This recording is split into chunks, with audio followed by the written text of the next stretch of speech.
en esta nueva entrega de Los Secretos del Poder. Pero entonces, está esa declaración donde pasan de 3.000 millones de pesos subiendo. Y esa él la rectifica. Y presenta otra donde la fortuna baja de 3.000 millones de pesos a 445 millones de pesos.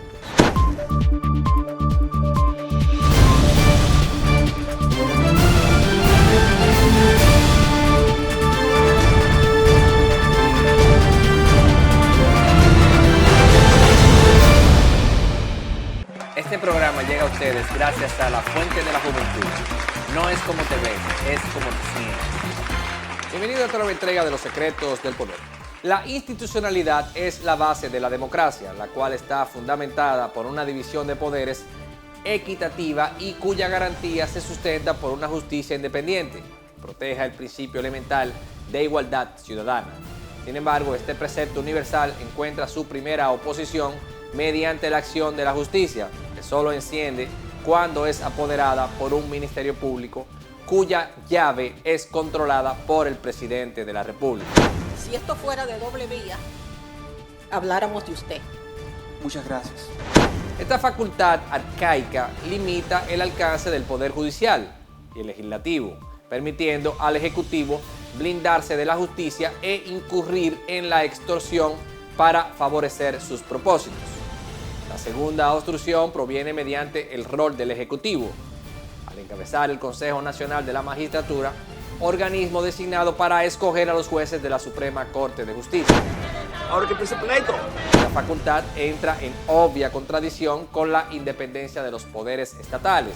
Impone al Poder Judicial en una jerarquía subalterna a la del Ejecutivo y que se evidencia en la actualidad cuando 6 de los 8 miembros del Consejo Nacional de la Magistratura son controlados por el Ejecutivo, pudiendo escoger a los jueces en la medida de sus intereses. Un ejemplo por el que nos juzgarán las futuras generaciones lo representan los dos últimos presidentes de la Suprema, quienes a la sazón eran miembros del partido de gobierno y antes de su posición en la magistratura ocupaban funciones políticas, asignadas por el Ejecutivo y como tal, carecen del perfil que debe caracterizar a un juez para impartir justicia. El tercer obstáculo proviene mediante el órgano regulador de los dineros públicos, llámese Cámara de Cuentas, cuyos miembros son nombrados por el Senado, controlado también por el presidente de la República. El presidente del Senado, Reinaldo Pared Pérez, juramentó este jueves como miembro de la Cámara de Cuentas a Margarita Melenciano Corporán, quien fue electa tras la renuncia de Domingo Pablo del Rosario. Allí respondió a los cuestionamientos públicos a su afiliación política. No tengo por qué mentir y tengo derecho. Y en ese momento yo era una ciudadana de este país y sigo siendo. Entonces yo tenía el derecho y el deber de asumir una posición. En este país no hay apolíticos, todos somos políticos. Estos tres elementos se conjugan para crear una sólida barrera de impunidad, donde las infracciones en las que pudieran incurrir los funcionarios públicos rebotan ante la voluntad e intereses del presidente de la República. El Senado escogió a Hugo Francisco Álvarez Pérez como nuevo presidente de la Cámara de Cuentas, en lugar de Liselot Marte de Barrios. Permanece en el cargo Pedro Antonio Ortiz Hernández, que ahora será el vicepresidente, y a Pablo Domingo del Rosario. Completan los 5 miembros como secretario Carlos Noé Tejada Díaz. Sobre estos, cada partido tiene su valoración. Se pudiera decir un comité de base del PLD. El peor escenario legal que puede afectar al presidente es una destitución, su eventual sometimiento, para lo cual encuentra también blindaje por medio del presidente de la Cámara de Diputados, que es quien controla la agenda legislativa. ¡Yo lo tuyo también, pendejo! Un buen ejemplo lo simboliza el escenario actual, donde al igual que en el caso del presidente de la Suprema, su actual incumbente es un adicto al Ejecutivo y la anterior era su propia hermana.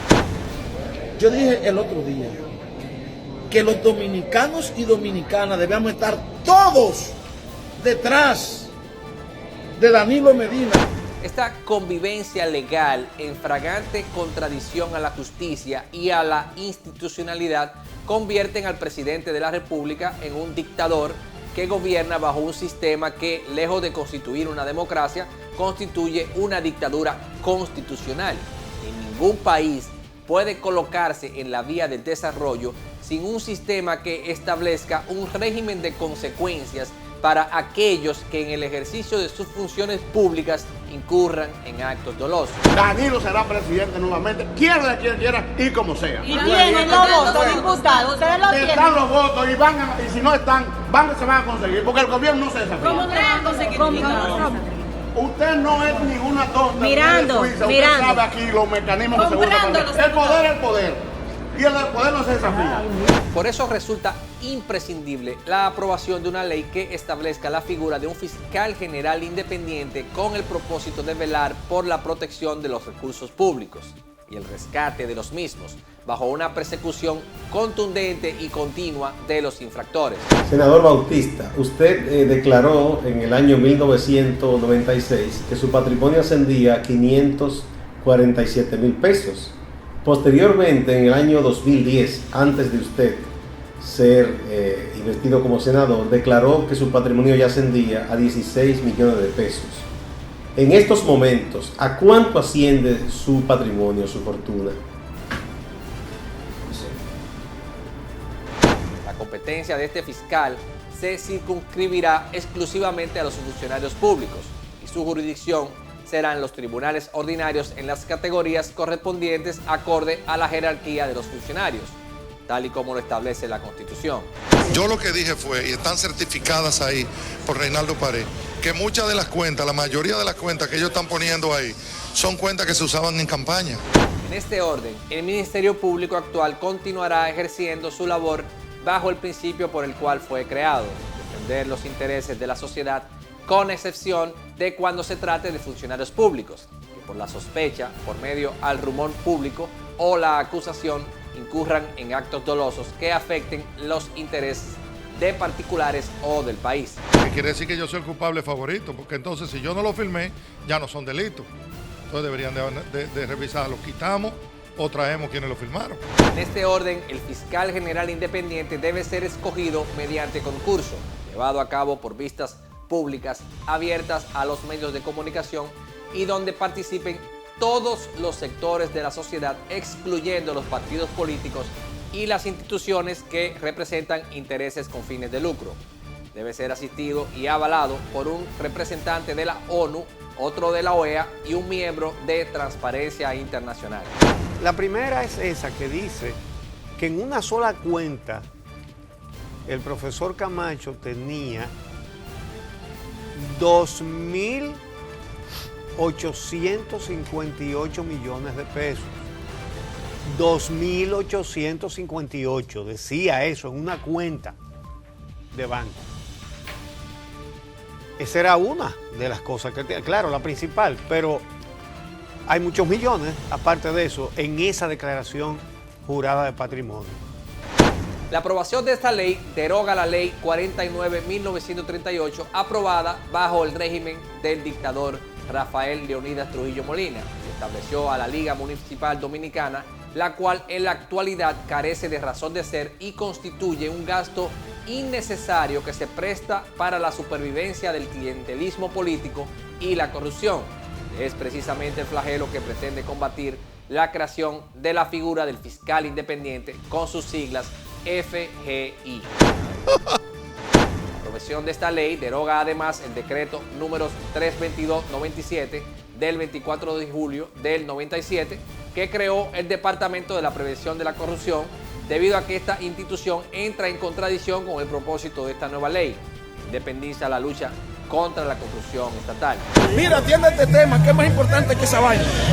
En este orden, además, el presupuesto y las instalaciones físicas asignadas hasta el momento a la Liga Municipal Dominicana pasarán a formar parte del presupuesto e instalación física de la Oficina del Fiscal General Independiente. Excúseme de nuevo.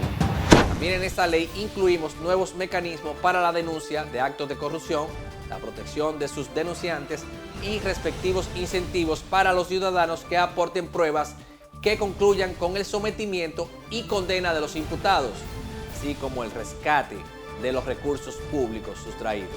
Entonces, haréis